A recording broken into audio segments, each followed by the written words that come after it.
can become extremely dangerous to that animal. If you see something fall into an animal's habitat, please let a member of our staff know immediately. Thank you for doing your part to help keep our animals safe. The penguins here at the New York Aquarium are African penguins. African penguins are one of 18 different species of penguin found all over the world. Penguins can be found in places like South America, Africa, Oceania, and Antarctica. Now, by a show of hands, how many of you have heard that penguins only live in places that are cold? I see a couple hands over here. So 4 species of penguin are found where it is cold all year around. Just 4 species.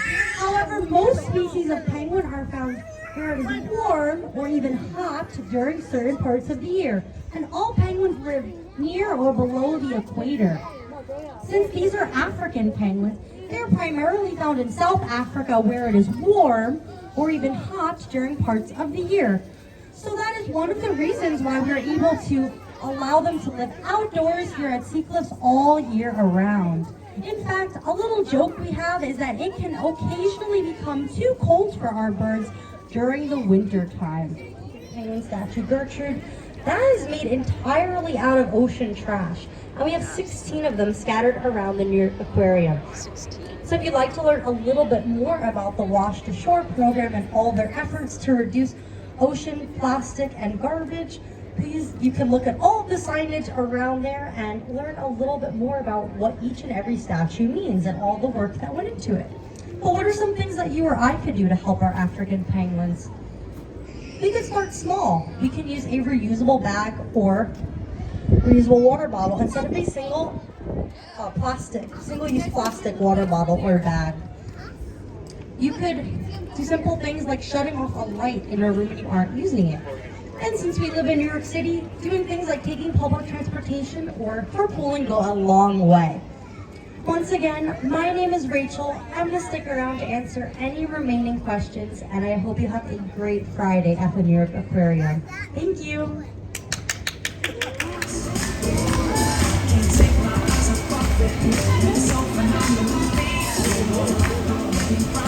Welcome to the New York Aquarium!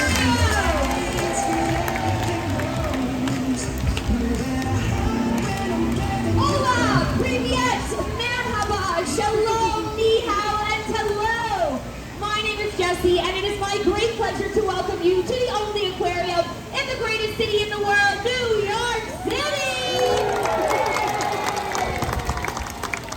Now, audience, by a show of hands and raise them high, who here is a New Yorker?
Building strong relationships is the most important part of our jobs here at the aquarium.